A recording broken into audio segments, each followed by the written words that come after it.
gostaria de apresentar aos meus pacientes um pouquinho daquilo que a gente levou agora no Congresso Europeu de Urologia Pediátrica e que realmente é um aspecto significativo, porque como que é a evolução e como que a bexiga se comporta no acompanhamento a longo prazo e qual a chance que o paciente vai ter ao nascer com mielomeningocele de ter que sofrer alguma intervenção. Sempre que a gente fala em bexiga neurogênica, a gente primeiro classifica, inicia o tratamento conservador, para a partir daí analisar realmente os parâmetros da bexiga, acompanhando ao longo do acompanhamento anual e definir se as propriedades da bexiga estão estáveis, se não há infecção urinária e não há fatores de risco para deterioração renal. Nesses casos, a gente consegue o tratamento conservador, até que começa a ter aumento da pressão, os rins começam a dilatar, as infecções são recorrentes.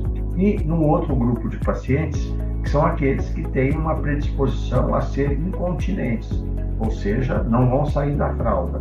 Nesses casos, a gente acaba se propondo também a ir buscar uma solução por uma questão social.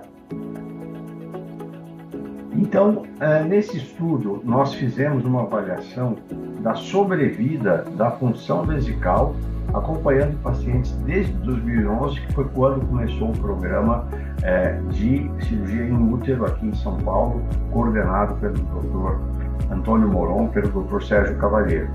E o que nós fizemos nesse estudo foi exatamente acompanhar toda essa função de mielomeningocele, sabendo que ela ocorre no Brasil em 1 a 2 pacientes por 1000 nascimentos.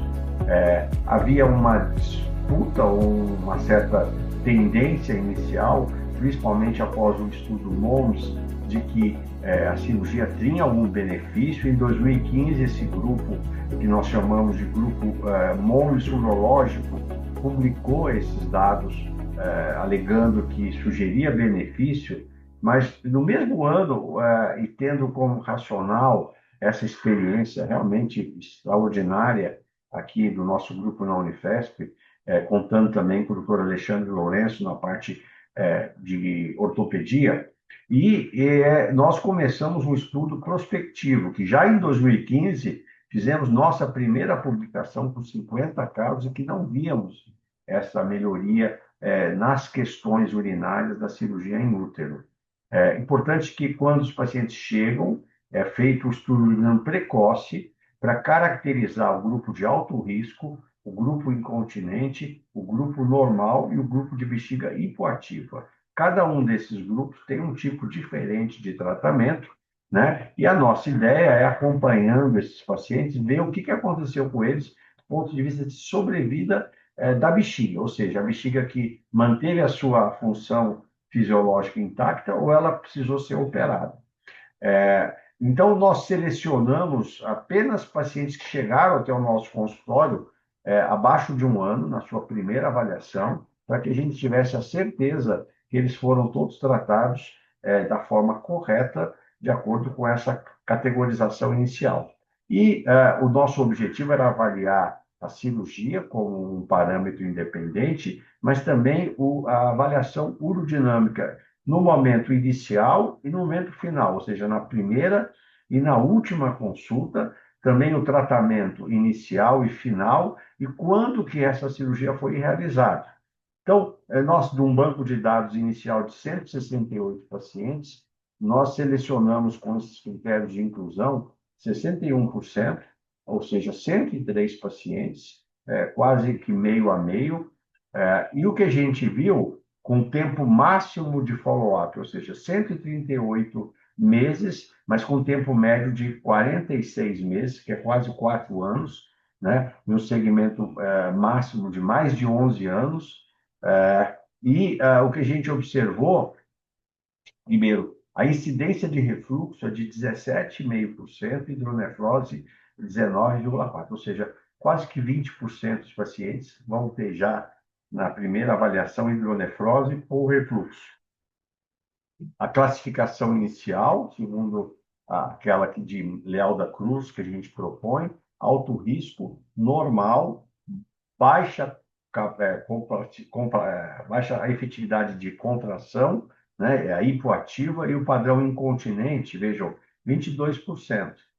Isso tolerou, então, tocou 103 pacientes.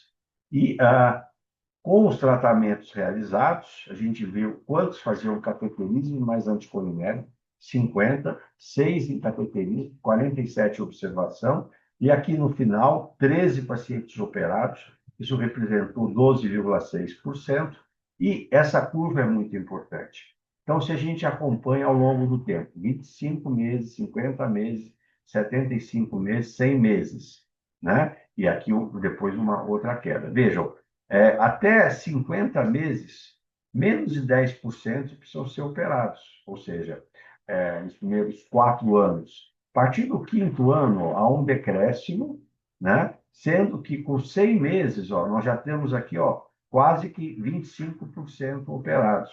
E com um pouco mais, ó, ele chegou exatamente na faixa que a gente já estima, que é uma faixa de 54% com a bexiga íntegra, mas 46% já fizeram algum tipo de cirurgia.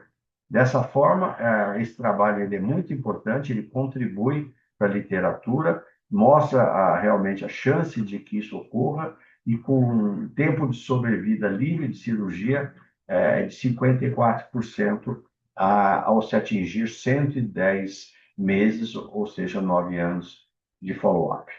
Muito obrigado.